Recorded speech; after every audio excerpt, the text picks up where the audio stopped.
Não, você pensar, né? Sabe? Balanço. São balanços também. Aquelas questões bem trabalhosas. Mano de macete, que era um chuveiro superfície. Agora é praticamente uma cópia da questão que está resumida lá no meu canal. Que eu resolvi de 2017. É o mesmo estilo. Usava aqui macete para fazer a relação entre as potências. Ali eu queria saber a corrente, eu desenvolvi um pouquinho mais. Ali eu tinha que fazer uma coisa assim. Macete. Olha a trabalheira da questão. Aí, o que é? É da energia elétrica. Era a densidade vezes volume. Isso aqui virava potência vezes tempo. O volume virava a razão do tempo contra o tempo. Aí ele pegava a potência, virava o pio. E aí isolava e passando para cá. O aluno se dá conta de fazer todo esse tipo de manobra, gente. Isso não é o tipo de questão fácil. É o tipo de questão que está passando ali no meio do conteúdo.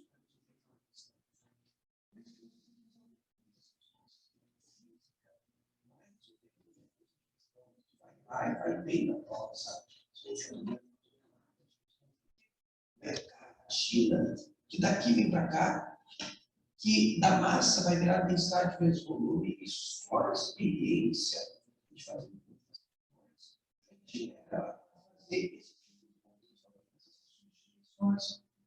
não, eles também têm isso.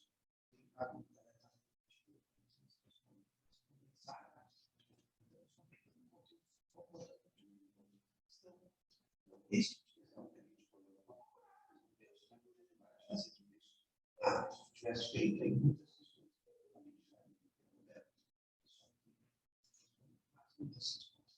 aí lógico, porque o senhor também essa conversação tem aí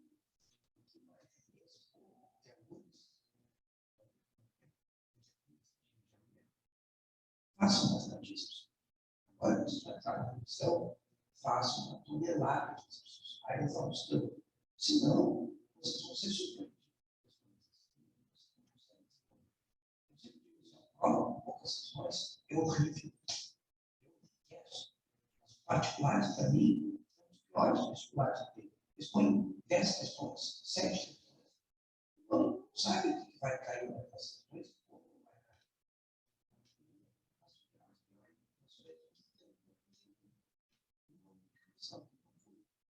Cair de pau em cima dos conteúdos por exercícios de batalhas. Fundamentalmente,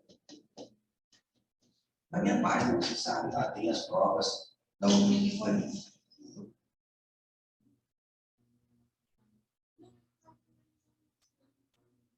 A questão do chuveiro. Isso aqui é o macete que pulava para a energia elétrica, porque a quantidade de calor usava para esquentar a energia elétrica integralmente. Eles falaram isso. Então, daqui de para cá, a massa troca potencial vezes volume, então vai fazer várias substituições para poder chegar na resposta. Da energia vai potência vezes tempo, então, o tempo do corte com o tempo da vazão, aquilo troca volume, e aí a potência é o pio, aí o U passa para lá dividindo, aí tudo chega na resposta. Aí substitui. Isso aí não é uma coisa real. O cara normalmente vai dizer assim, mas eu não tenho o quê? Eu não tenho mais coisa ou isso aqui. Uma coisa que pega a fórmula, substitui e resolve. Bom, na mecânica, então, aqui, vamos lá pegar a parte de sistemática, sabe? A parte sistemática é a parte de modelos, tá? Que não deve aparecer, pelo menos, um dia. Uma questão envolvendo a sistemática. Tá? Ela pode estar misturada, como eu falei,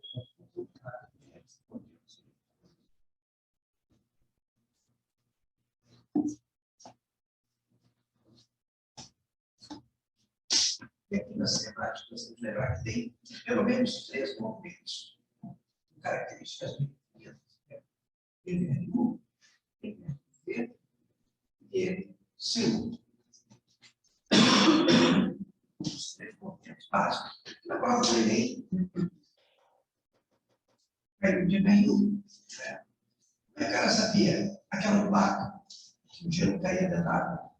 Ali tinha a onda sonora viajando no ar com velocidade constante e a perturbação da água também viajando com velocidade constante. Provavelmente alguns vão dizer assim, mas como é que aquilo ali aquilo ali era fácil de montar se tu tivesse de novo resolvido muitas questões, era só fazer isso aqui. O delta T era 12 segundos. Essa que tu resolve a questão. Aí tinha aqui o tempo ar menos o tempo vindo pela água, igual a 12. Pegar a distância dividida pela velocidade do som no ar, menos a distância dividida pela velocidade do som na água, igual a 12. Substituir as velocidades que estavam dadas no problema e resolver. Só de novo, esse tipo de raciocínio também não é trivial. Agora, é muito fácil dizer assim, sério, tu resolve só isso aqui, isso aqui e vai embora. Aí daqui para frente, isso aqui é o que ele queria que determinasse, isso aqui tinha, era o problema de matemática. Só que esse jogo de cintura que o T, só dá de resolver resolver pelo menos uma centena de questões que o cara fazia. Não existia uma questão no passado, na construção dos dois, que era exatamente o mesmo tipo. Ele estava estudando para antes e fez as questões aí de 2000, que fala assim, ó, no meu site tem as questões da luz resolvidas comentadas desde 2000, tem que fazer. Quem fez, resolveu essa questão. Ele estava lá resolvendo no meu site a questão. Tá? Só que na questão da luz era um trilho, que batia em uma onda sonora pelo ar e a outra ia pelo trilho. E aí, mas é o mesmo tipo de questão. Por isso, tem que resolver várias. Porque vocês vão ganhar uma amplitude grande assim, de experiências, assim, de tipos diferentes. Aí tu vai dizer assim, mas eu fiz uma coisa parecida, eu não sei como começar a resolver. Senão o cara não atinge aqui para então, vamos dizer assim, ó, essa aí, talvez mais uma ali, eu acho, que eu fui mais tirar médio, fácil. Na cinemática, então, aqui, MRU, o que nós temos aqui? Velocidade constante. MRV, aceleração constante. São os pontos importantes teóricos. O MRU, vou colocar aqui as frases. MRU, uma única forma. Velocidade é igual a distância. Só para usar a situação que nem ali na questão do Enem. Só para usar. Aqui tu tem o tempo é a distância que pela velocidade, que é só informar o tempo.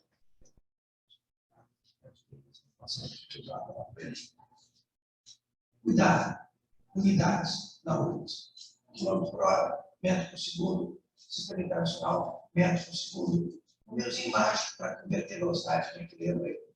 Qual o número mágico para a gente passar de quilômetro por hora, metro por segundo? 36. É bem tranquilo. Não tem nada demais, só cuidado, tá? Tu divide 6, passa para metro por segundo. 6, passa para quilômetros por hora.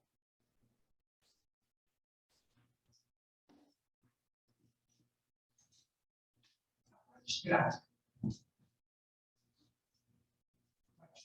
Velocidade versus tempo.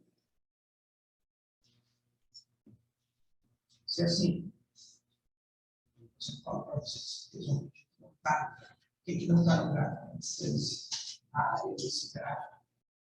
Sempre a gente está, isso é independente do formato. Se o gráfico for velocidade versus tempo, sempre a área vai te dar a distância de essa área calculada, ela te dá a distância das que a área da curva do eixo. Se a área pega para baixo, ela vai te dar a distância do objeto. Se o gráfico pode ser assado de qualquer forma, a área vai representar a distância. Tem também o gráfico de posição versus tempo.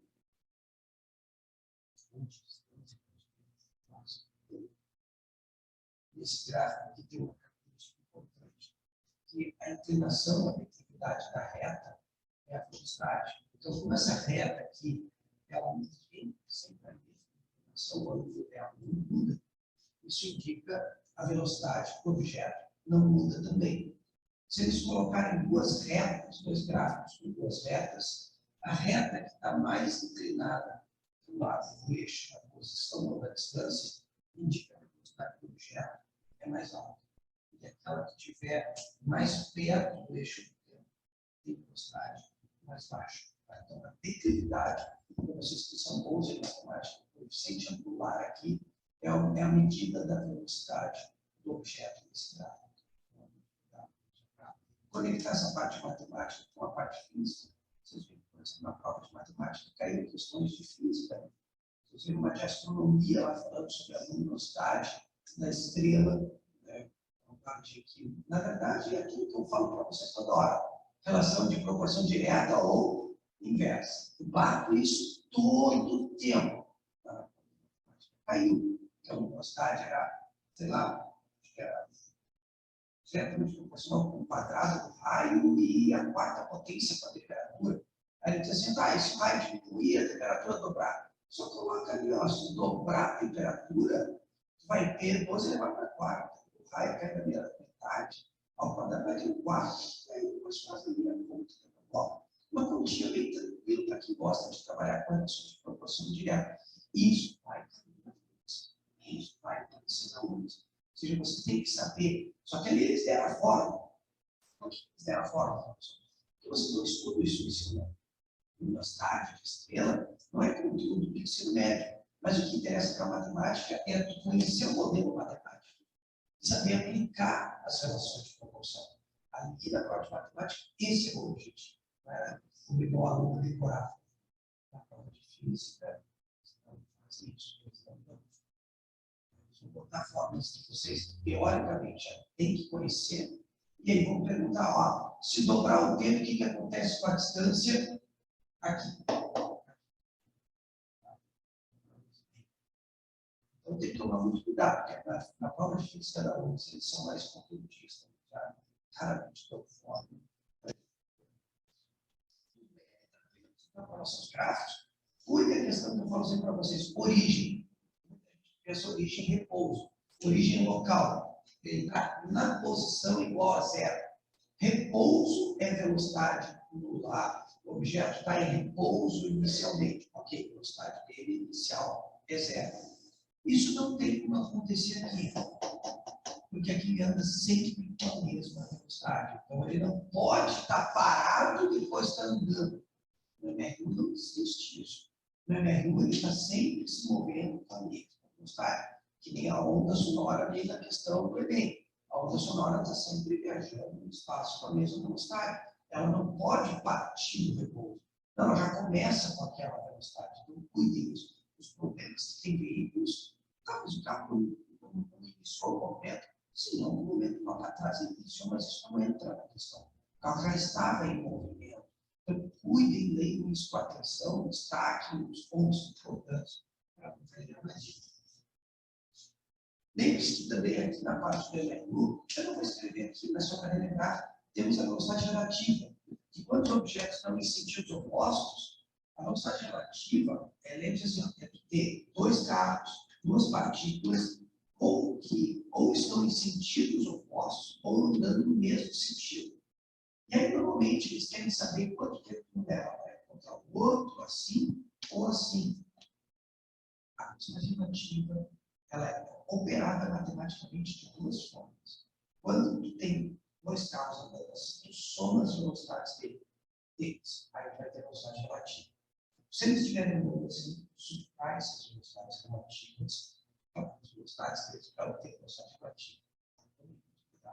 Aí isso aplica na fórmula aqui, ó. Tem o V, que é a velocidade relativa. Toma muito cuidado. Eles estão andando com velocidade constante. A fórmula não vai mudar. Você fica pensando, mas cara, qual é a fórmula da velocidade relativa? Não tem uma fórmula específica. Você tem que ver os carros andando. Assim subtrai, assim soma as velocidades dele, tu tem a velocidade relativa e aplica a fórmula para calcular ou o tempo de encontro, o D, você para a velocidade relativa daquela forma, o B é a distância de separação entre eles. A distância inicialmente limitada do outro. Ao MRV. Aqui nós já temos uma velocidade que varia, uma velocidade que muda, e uma aceleração que é quem manda na velocidade. Você tem que tomar muito cuidado com isso. A aceleração é que dita como a velocidade tem que mudar.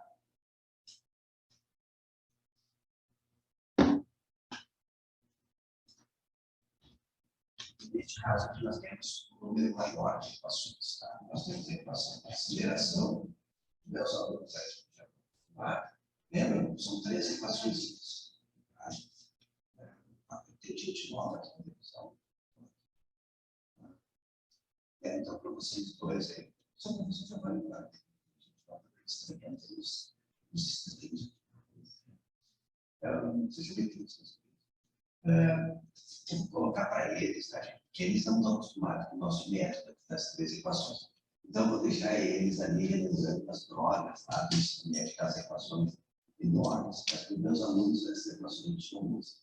Essa aqui eles conhecem, a equação da aceleração, mas essas outras aqui, não sei se vocês vão lembrar, né? A velocidade média, a velocidade inicial, eu aula difícil para eles. E a outra da velocidade média, né? Essa aqui. Então, essas 3 equações nós usamos. Já o pessoal aí que veio da escola tradicional, eles estão acostumados a usar aquelas equações horrorosas, tipo o Torricelli,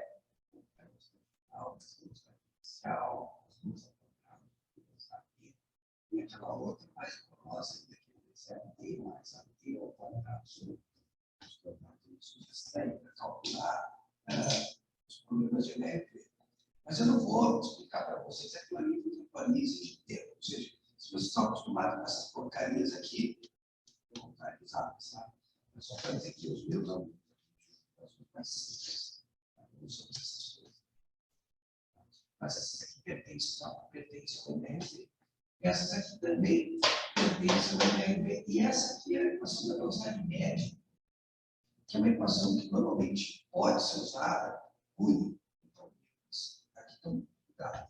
Quando você escreve o problema e no texto não tiver nenhum termo que indique o tipo de movimento que o objeto está fazendo, a única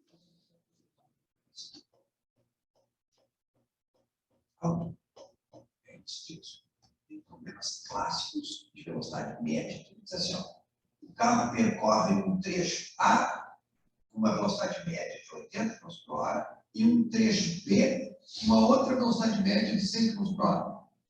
Os 2 trechos são iguais. Qual é a velocidade média no percurso inteiro? Note que nesse texto que eu acabei de falar, ele está fazendo uma pergunta. Não, ele não falou nada que ele estava dando velocidade constante. Ele está fazendo MRV? Não, ele não falou que ele tinha aceleração constante. E esse, quando aparece, alguns alunos do lado assim, eu achei que era MRU. Eu, na prova, não acho nada. Quando tu achou, lembra, achou errou. Não pode achar. Na prova, tu tem que ter certeza. Tem que olhar e está escrito, cara, tem ali uma palavra que está dando. Não posso ver que é. Não posso. Você tem que ter isso bem claro. Eu não posso alterar o enunciado de uma questão. Não posso botar palavras onde não existe um enunciado de uma questão. Tem que ter alguma coisa que te indique que é o MRV. Se não tem, é que nem esse texto que eu falei. Vai fazer um trecho com uma velocidade média tal, o segundo trecho com uma velocidade média tal, e ele quer saber a velocidade média em toda a viagem. Somos essa forma. Só essa aqui é que causar problema. São as questões onde tem movimentos que não têm uma definição de qual movimento está participando. Já os MRV são básicos dessas 3, ou o pessoal aí que fez hoje, vale essas 2 mais a da aceleração, tá? Essa aqui é conhecida também de vocês. Lembra que a aceleração ela é uma taxa que ela dita o quanto a velocidade tem que ou aumentar ou diminuir no tempo. E aí você está tomando cuidado que o MRV ele não é válido para a horizontal. Ele é válido para a horizontal e para a vertical, porque nós temos a queda dos corpos, a queda livre. Então, quando nós temos a queda livre, o que é a queda livre? O ar da parada. O ar não tem influência na queda do corpo. Isso é fundamental. Tá? Então, quando tem problema de queda livre, o corpo cai com aceleração constante, aquela aceleração famosa, o Gzinho, aceleração gravitacional. Vocês ainda lembram mais ou menos qual é o valor? Para aproximadamente, perguntando. Exatamente. 10 metros por segundo ao quadrado. Ou seja, durante a queda do corpo, a velocidade vai aumentando de 10 em 10. E se tu jogar para o alto verticalmente, a velocidade vai diminuindo de 10 em 10. Isso é importante. Já na horizontal, eu não tenho uma aceleração que é sempre a mesma. A aceleração gravitacional da Terra, ela não muda. É isso aqui para pequenas alturas. Tá? Agora, na horizontal, o carro pode ter a aceleração que quiser. Pode ter uma aceleração de 2, de 4, de 0,5. Vai depender do motor. Na horizontal, a aceleração pode ter vários valores, mas na vertical, ela pode ter e vai ter aqui na Terra sempre esse valor. Para você pegar outro planeta, cuidado, outros planetas têm outras acelerações de queda. Na Lua, por exemplo, é 1,6.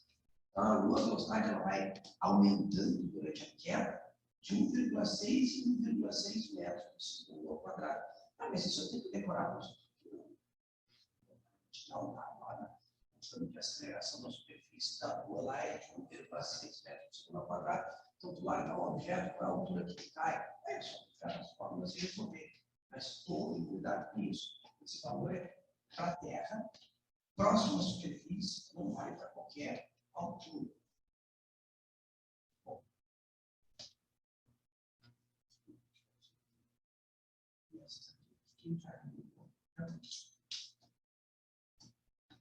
Gráficos do mesmo. A parte gráfica, nós temos aí a aceleração versus tempo. Aceleração constante no mundo.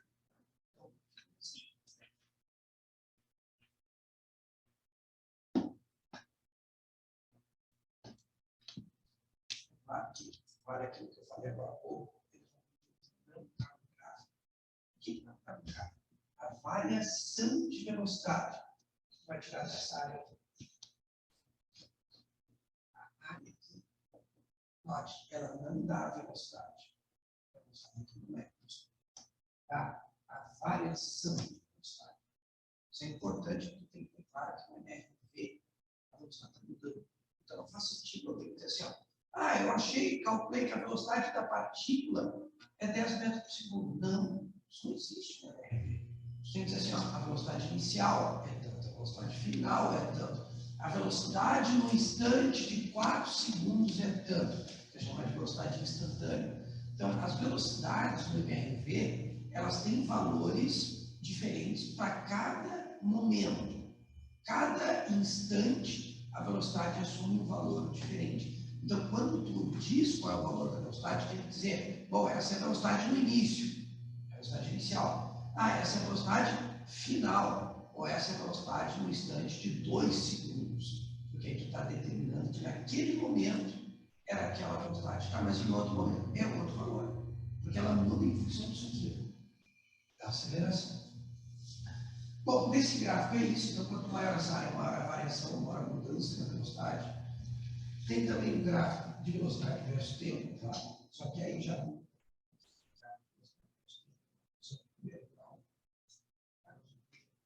uma reta, tá? Que de novo vale a mesma linha. Ó. A área desse gráfico dá a distância percorrida. Isso não vai mudar lá daquele conceito anterior. Só que aqui tem uma outra propriedade importante, que é a declividade da reta. A inclinação, a declividade da reta, é uma medida da aceleração. Então, se essa reta tem uma inclinação fixa, a aceleração é fixa, e vale mesmo raciocínio desse aqui. Ó. Se tu tiver duas retas, que tu tem que saber e as acelerações são iguais ou diferentes. Aquela reta que estiver mais em pé, mais inclinada do lado V, o corpo tem aceleração mais alta. Se estiver mais deitada para a horizontal, a aceleração mais baixa. Tá? Tem aceleração menor. Tá? Tudo bem?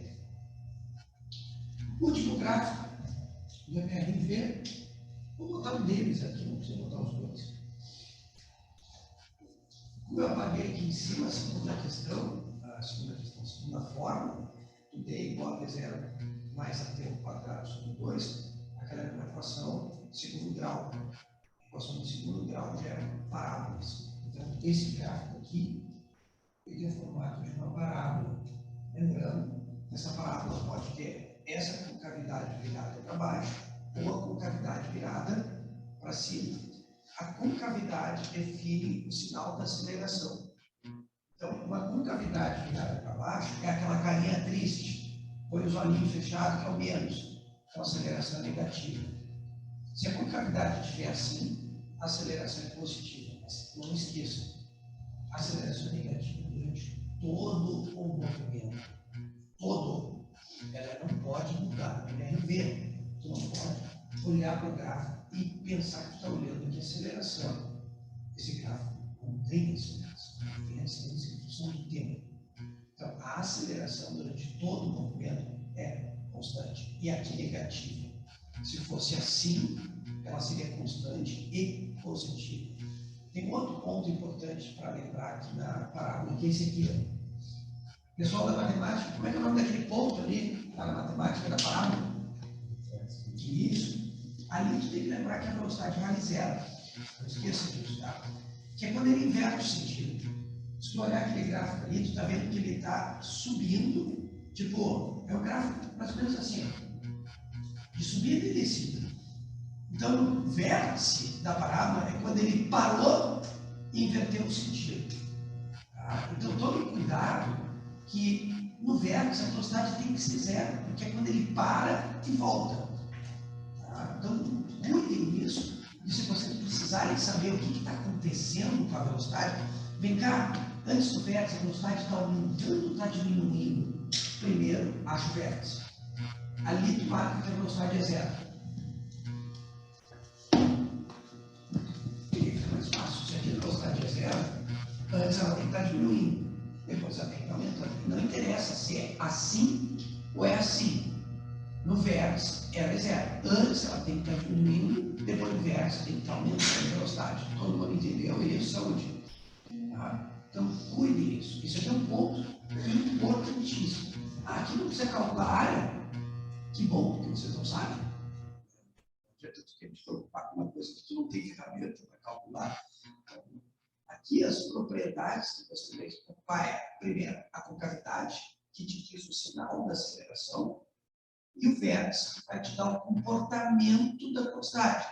Aqui tu sabe que a velocidade é zero, então aqui ela vai ter que estar diminuindo, e daqui para cá ela tem que estar aumentando. E não esqueça daquela dica importante. Se tu sabe que a velocidade está diminuindo, a velocidade e a aceleração não podem ter o mesmo sinal. Se a velocidade está aumentando, ela e a aceleração devem ter o mesmo sinal. Note, eu não estou dizendo que elas têm que ter um sinal específico. Tem gente que tem na cabeça ideia de que para tal coisa acontecer, a aceleração tem que ter tal sinal. Isso é errado. A regra é, o que está acontecendo com a velocidade? Aqui nesse trecho, diminuindo, professor. Então, a velocidade e a aceleração não podem ter o mesmo sinal. Como eu sei que a concavidade é virada para baixo, a aceleração em todo o movimento é negativa. Aqui a velocidade está diminuindo, então ela tem que ser positiva. Tem que ter um sinal contrário ao da aceleração. Aqui a velocidade é positiva. Aqui a velocidade está aumentando. Então ela e a aceleração têm que ter o mesmo sinal. A aceleração é negativa, então a velocidade também é negativa. Então esse é um cuidado que vocês devem ter. vocês não atribuem um sinal específico, vocês verifiquem a partir do gráfico com a concavidade. Qual o sinal da aceleração? Sabendo o sinal da aceleração, consegue determinar os sinais das velocidades em qualquer um dos trechos aí, antes do vértice e depois do vértice. Mas guardem isso. A velocidade está aumentando. Ela e a aceleração têm o mesmo sinal. O que isso quer dizer? Quer dizer que a velocidade é positiva e a aceleração é positiva, ou a velocidade é negativa e a aceleração é negativa.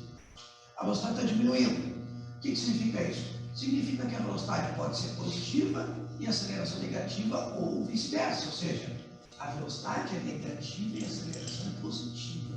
Então, muita gente tem aquela ideia de que para a velocidade diminuir, a aceleração tem que ser negativa. Isso é falso. Mas tem que ter sinais contrários. Emissão.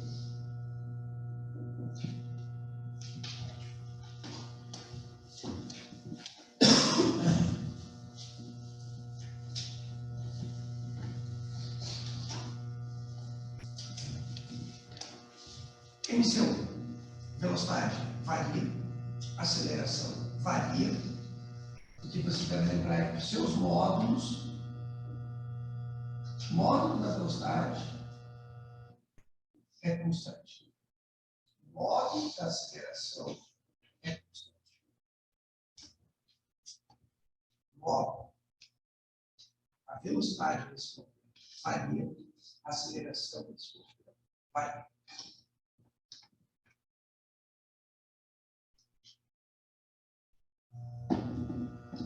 Para quem não lembra, módulo é o valor. Essas grandezas são vetoriais. Então, essas grandezas estão variando em direção e sentido. Para quem tem boa memória, a velocidade aqui é a tangencial. O vetor aquele tangente. A aceleração, para onde é que aponta? O centro. É a famosa aceleração centrípeta. Então tem que tomar muito cuidado nesse movimento, porque a teoria, tem gente que tem um nó na cabeça, a teoria do ensino, porque eles pensam que isso aqui contradiz o que eu falei. Pô, o professor está dizendo que o módulo é constante, está dizendo que a velocidade é variável. Sim, mas tu tem que entender o que eu estou dizendo nisso. Aqui eu estou dizendo que os valores dos dois não mudam, mas a direção, o sentido do vetor está mudando. Então, quando eu digo que a aceleração varia, as pessoas têm ideia de que o valor está variando. Não. Se variar a direção, só a direção, já é variável aquela grandeza. Não precisa mudar um número para considerar variável uma grandeza vetorial. Grandezas vetoriais, se mudar o valor, ela varia. Se mudar o sentido, ela varia. Se mudar a direção, ela varia. Qualquer um item mudou, ela é variável. E aqui, nesse movimento, as direções e os sentidos da velocidade da aceleração são variáveis. Portanto, elas são variáveis. Mas tem os seus módulos, os valores, as magnitudes constantes. Então, se tiver escrito numa informação, numa afirmação, no MCU a velocidade é constante, tira isso fora, isso é errado. Tem que estar escrito o módulo é constante. A magnitude da velocidade é constante. O valor da velocidade é constante. Isso pode concordar. Mas dizer que a velocidade é constante, nunca concordo com isso. Porque o pessoal olha para o útero, é o uniforme. Aqui o uniforme é constante, então ali também é. Não, cuidado. Aqui tu tem um objeto que anda numa linha reta, na mesma direção, no mesmo sentido e com o mesmo valor. Lá a velocidade é constante. Aqui no uniforme é só os valores. Velocidade e aceleração. 2πr vezes. Ou seja, é a distância, que é o perímetro da circunferência, tá? Dividido pelo tempo para dar a volta. Então, agora você tem que tomar cuidado, porque se tratando de um movimento. Então, no caso de um ciclo, tem um raio e tem o tempo para completar essa trajetória com o perímetro. Período. Para que comemora período, aí aparece uma expressão, que é a expressão da frequência, que é o número de voltas em um certo intervalo de tempo, ou o inverso do período. Então, quer dizer, corpos que giram rápido têm período pequeno e frequência grande. corpos que giram devagar, por exemplo, é o caso da Terra. A Terra, para dar uma volta, ela leva 24 horas ao redor do seu eixo. Isso é uma coisa pequena. Se eu tiver que calcular a frequência em hertz, esse tempo aqui tem que estar em segundos. E a gente sabe que uma hora tem 3.600 segundos. Aí eu teria que fazer 3.600 vezes 24 e fazer 1 dividido por isso. Então, a frequência de giro do seu eixo é uma frequência bem baixa, maior. A frequência da roda de um carro na cidade, aqui na Terra, girou. Essa experiência internacional, quando você trabalha aqui, ó, tem 2 unidades para vocês. Hertz, que é a experiência internacional, e o RT. Não é internacional porque é minuto aqui, ó. Minuto da rotações por minuto. Então, quando está trabalhando com a frequência, ele botar lá RPM, a frequência de um motor é de 1000 RP, que está dando 1000 voltas em 60 segundos. Aí, tu botando 1000 por 60, tu vai ter a resposta dessa conta em hertz. Então, quando tiver RPM, é só dividir por 60, o valor do RPM, tu tem em hertz, aí faz a conversão de unidades sem problemas. Depois tu tem uma outra velocidade que vai ver isso daí, para quem lembra, angular. Angular é aquela que tem a mudança do ângulo em um certo intervalo de tempo, ou seja, o objeto, quando ele está se deslocando numa circunferência, está variando o ângulo em um certo intervalo de tempo, também pode ser calculado por 2π dividido pelo período ou 2πf. Pode ser qualquer uma dessas equações aqui para calcular a velocidade angular. Temos que a velocidade angular depende do raio. É uma velocidade de rotação. É simplesmente assim, gira mais rápido ou gira mais lento. Gira mais rápido, a velocidade angular é maior. Por quê? Porque o período para dar volta é menor. Se tu gira mais lento, também é maior. São inversamente proporcionais. Por último, aqui, a da aceleração singular, que é V ao quadrado sobre M. Então, a aceleração centrípeta, ela vai pegar o módulo da velocidade linear, eleva ao quadrado e divide pelo raio da trajetória.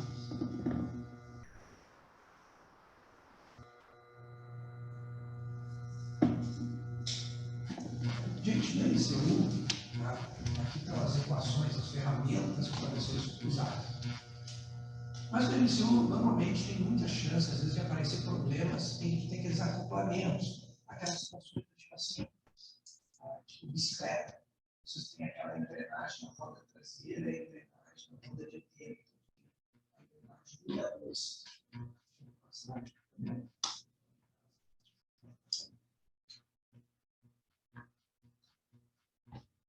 Essas engrenagens, a bicicleta, essa aqui que está ali nos pedais, e essa aqui fica na roda traseira.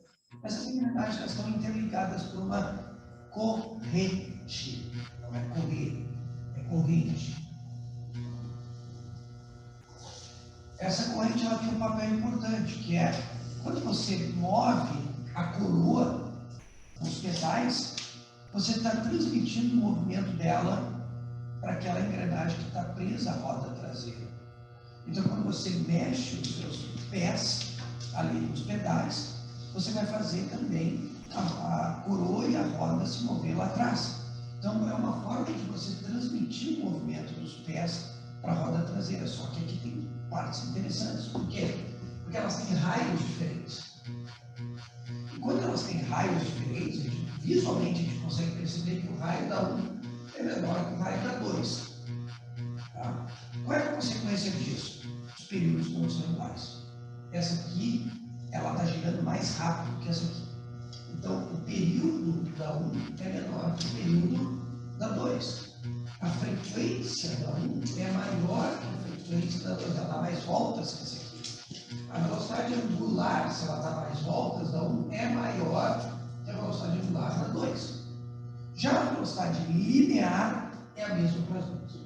A velocidade linear é a velocidade da corrente. A corrente está andando no mesmo ritmo.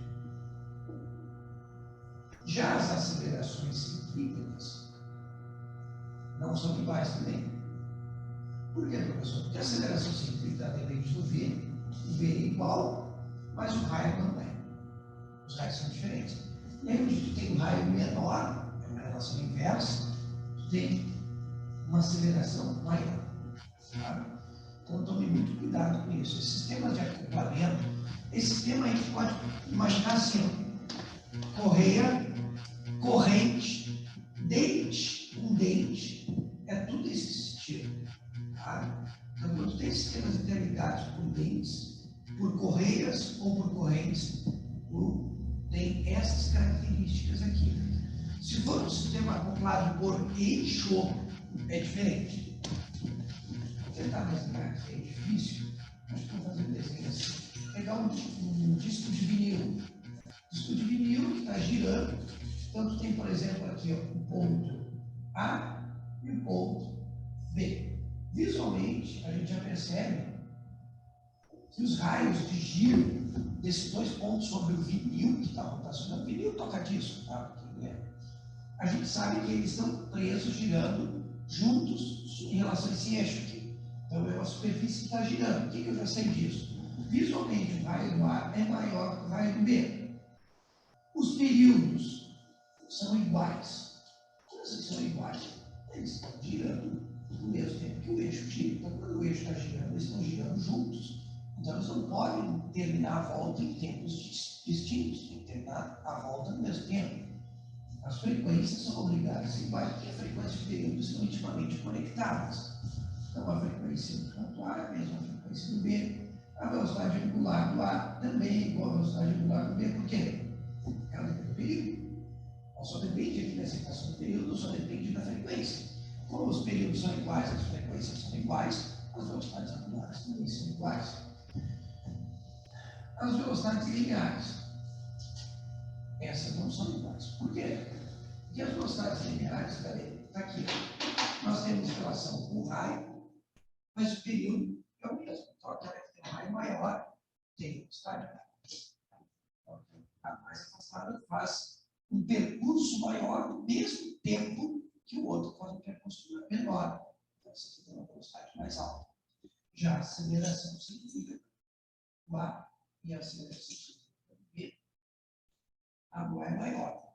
Então, ele tem um raio mais alto e tem uma velocidade mais alta. Quando a gente vem para cá, tem uma velocidade maior e vai para. Como é que eu vou saber se está aumentando de nível?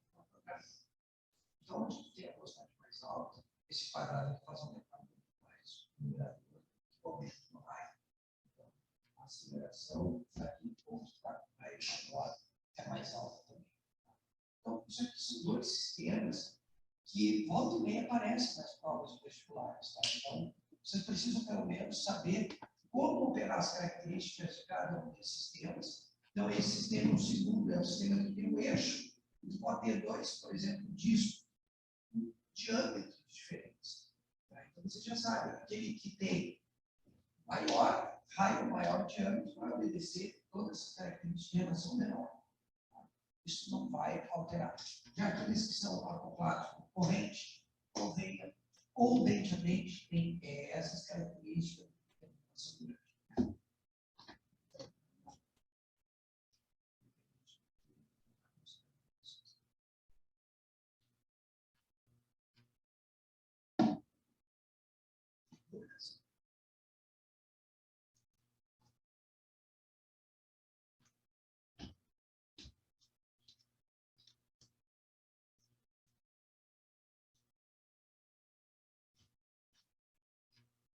Bom, aqui praticamente já fizemos a tabela de uma revisão da cinemática. A única coisa que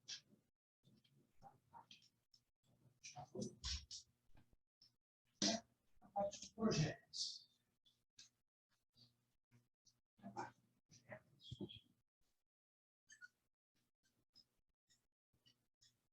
São os movimentos tridimensionais. São aqueles sistemas que podem fazer esse tipo de movimento aqui,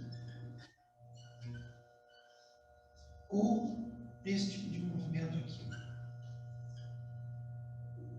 Tipo, está em cima de uma mesa, você joga um objeto horizontalmente, aqui na velocidade v, e aqui a velocidade do objeto está assim. Esse tipo de movimento você tem que tomar muito cuidado, porque a maioria dos professores, quando trabalham isso aqui no ensino médio, eles complicam horrores, eles judiam dos alunos, porque as equações são as equações desse tamanho, é umas coisas horrorosas.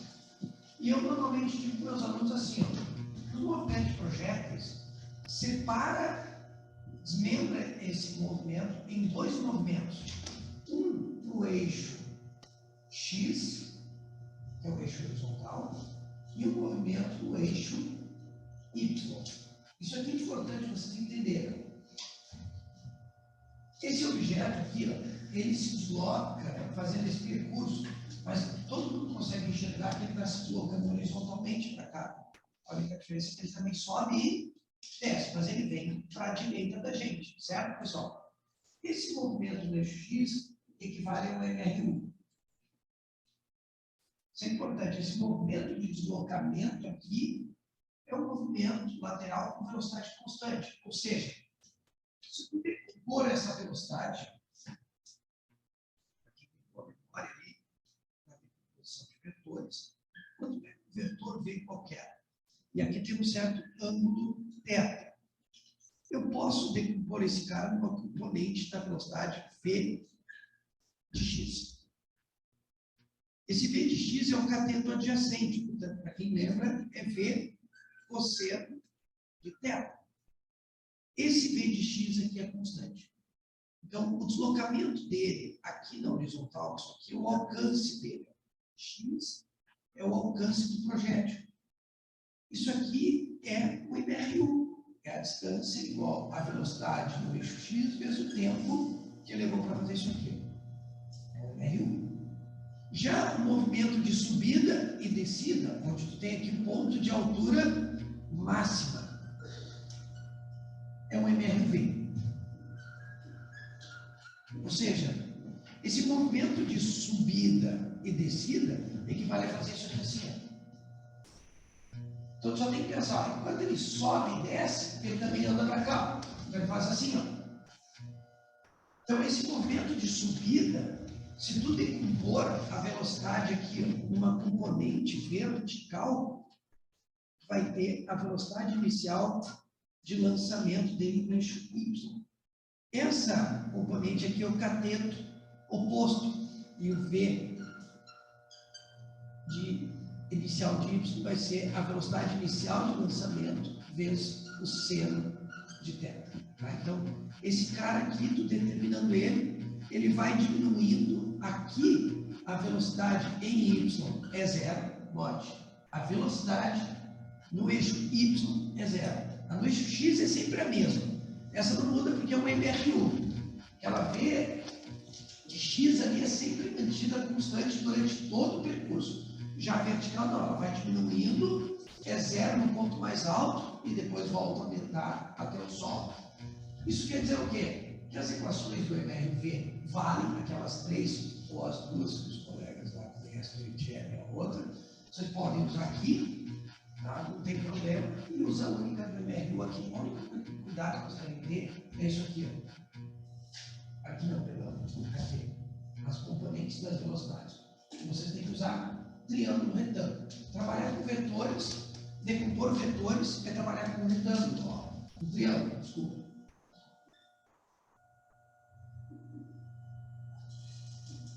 Um vetor V, você decompõe ele, é o ângulo. Então forma um triângulo. Aqui está a componente, que é o cateto adjacente, que é o cosseno, e aqui está o cateto oposto, que é o seno. Então todo o vetor que está inclinado decompõe ele. Que aí é fácil, porque você sabe que isso aqui hipotenusa, e aqui está o cateto adjacente e o cateto oposto, não tem nada demais, todo mundo aprendeu. Ó, seno, que é o cateto oposto, é o cateto oposto que está aqui, que é o V de Y, que é esse cara aqui, dividido pela hipotenusa. Então passa esse cara para lá, tu tem aquele cara lá. O cateto adjacente está aqui, que é o V de X, então tu vai ter cosseno igual ao cateto adjacente V de X sobre a hipotenusa, que é o V. É isso que está aqui. Estou só deduzindo para vocês relembrarem. Triângulo. Vocês têm que saber trabalhar com triângulo, isso é fundamental. Tá? Triângulo é base da matemática quando a gente trabalha física. Ok? Aqui para todos? Então, cuidem isso, tá? O tempo de subida não é esse tempo aqui. Esse tempo aqui é o tempo que leva para vir aqui e chegar até aqui. O tempo para tu vir a atingir a altura máxima é a metade desse tempo aqui.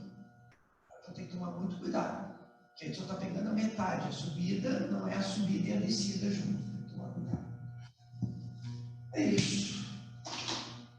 Semática fechada, revisada. Semana que vem, dinâmica newtoniana para vocês. Nos vemos semana que vem, meus queridos. Boa semana, bom estudo. E volto de novo a dizer: façam bastante exercício. Entre na minha página. Todas as provas hoje, as primeiras questões, é cinemática. Vocês têm as provas ali e as resoluções. Cai de pau ali em cima, treme. Porque é um gás final que tu dá, ainda mais pegando esse fogo ruim aí, que é aluno de consequência de pandemia, que não estudou direito no ensino médio. Se vocês melhorarem um pouquinho, vocês conseguem repetir um bom resultado aí na prova. Pense nisso, vale a pena esse sacrifício. Vamos embora. Boa semana para vocês e bom estudo. Qualquer coisa aí, só não toca.